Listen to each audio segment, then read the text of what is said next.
Hey everybody, it's your favorite Thailand adventure facilitator, Tyler Prock, and I usually hold a Zoom conference call 2 or 3 weeks prior to our trip.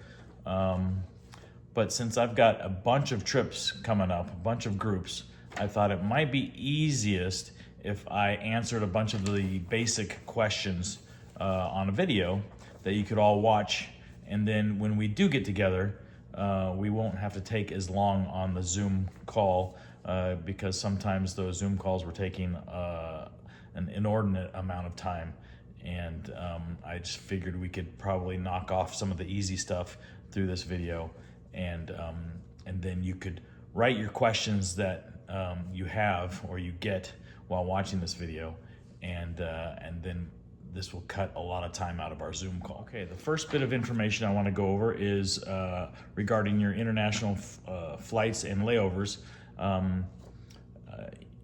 Obviously, there's no, as you know, there are no direct flights straight from the US to Thailand. So you will have at least one stop, whether it be in Tokyo or in Seoul or in Hong Kong or Taipei, Taiwan.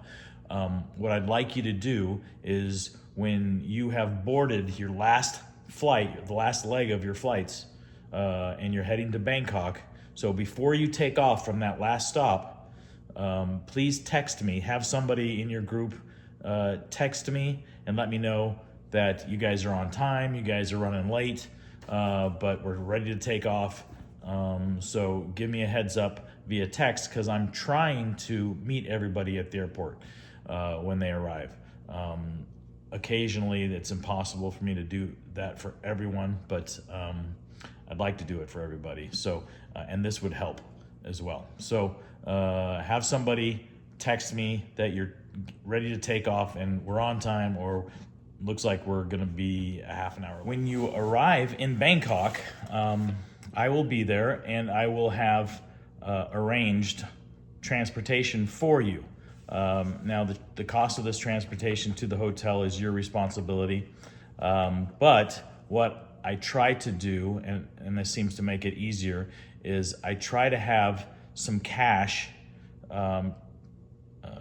exchanged for you when you get there. So whether it be $100 or $200, just something to get you started with, I'll exchange money for you at a good exchange rate, because if you exchange at the airport there, it's not going to be a good exchange rate.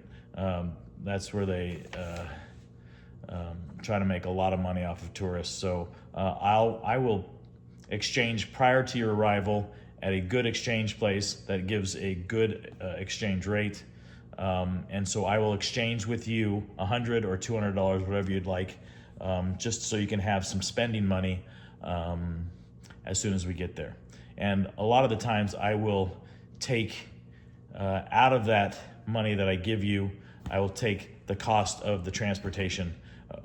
Sometimes I've paid for it in advance, sometimes I pay for the driver when we go to the hotel. So I will exchange some money for you.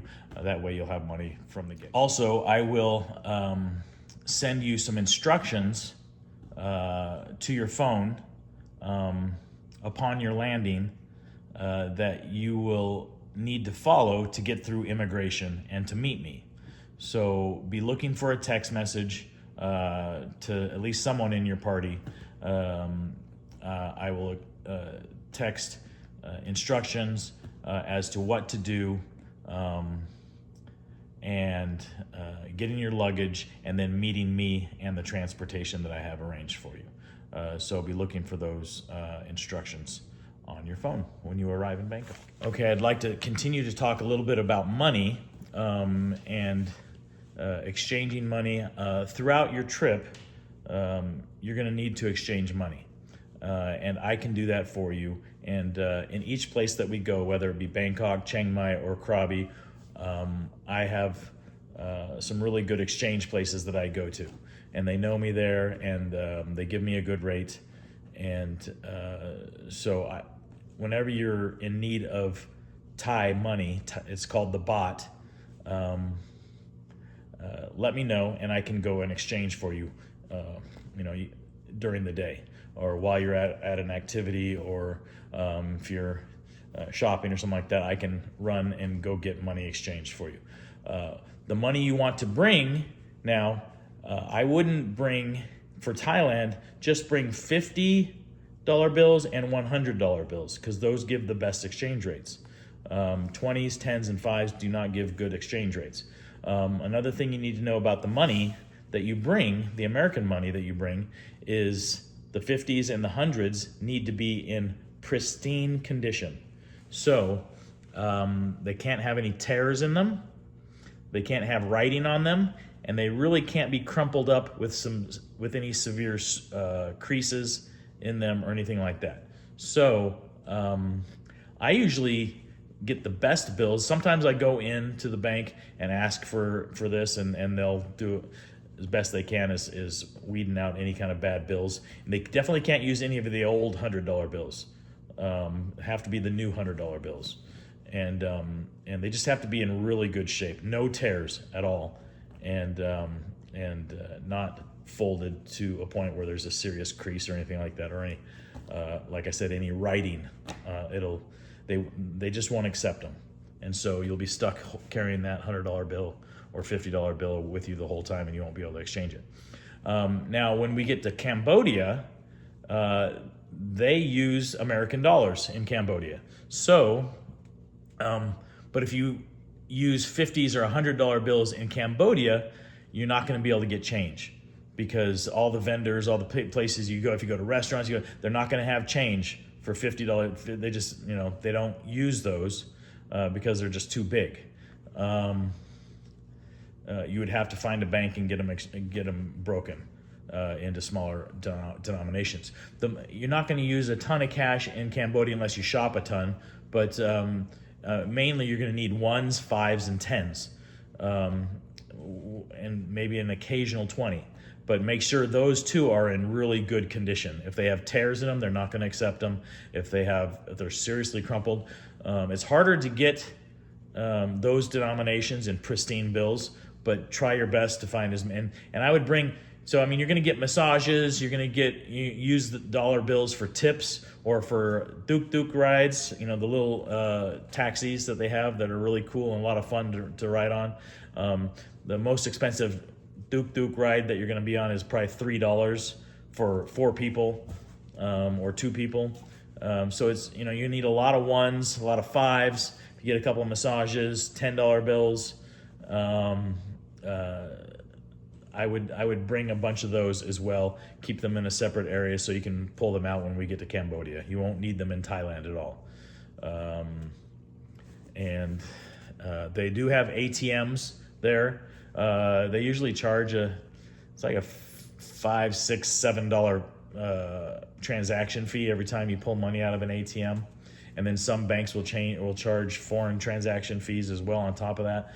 So I always like to use cash a ton, and I bring a lot of cash with me, mainly because I have to pay the remainder of the cost of some of our activities with cash as well once I get there. So I take a lot of cash with me. If you're going to be shopping a lot,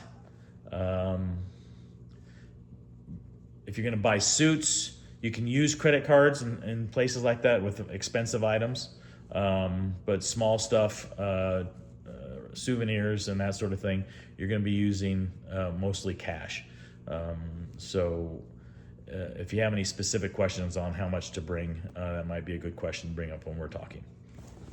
Okay, the next topic is about phones.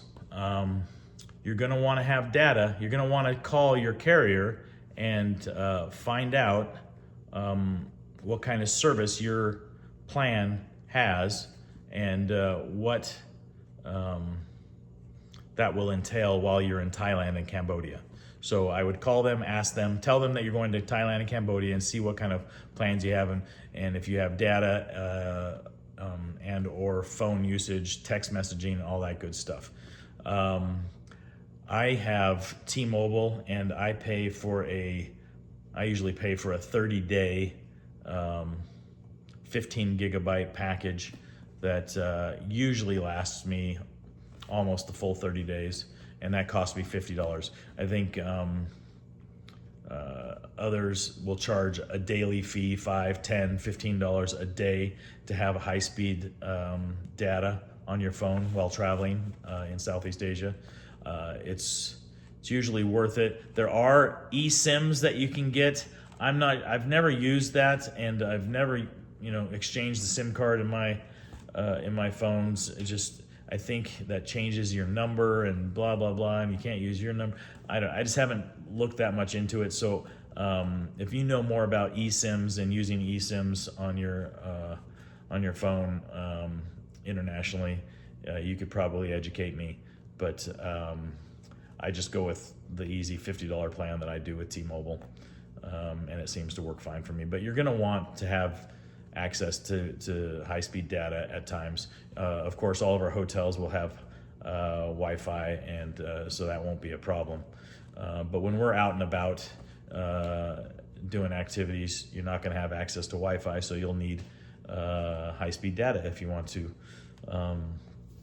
use your maps, you want to communicate with home, FaceTime. There's a small island that we're going to that's not even an inhabited island, and I've been able to FaceTime from that island home, so it's kind of fun. But that's it with phones. With regard to electricity and using chargers and hair dryers, blah blah blah. All of our hotels will have hair dryers, so you don't need to bring a hair dryer. But curling irons, most of the hotels I believe we're staying in, you should be able to plug them directly into their sockets. However, I have heard horror stories of things, especially like curling irons, just kind of melting. And I have I have an adapter that I use, and it seems to work pretty well. I've used it for several trips, and I can send a copy or a link to where I bought it from on Amazon. And it's just a universal adapter that I use. And a lot of the plugs in Thailand are the two round prongs. And then in my adapter, it has several USB and USB-C outlets in it that I can plug into my chargers and things that I need to charge and use electricity for. But you can get those on Amazon for fairly cheaply, under $20.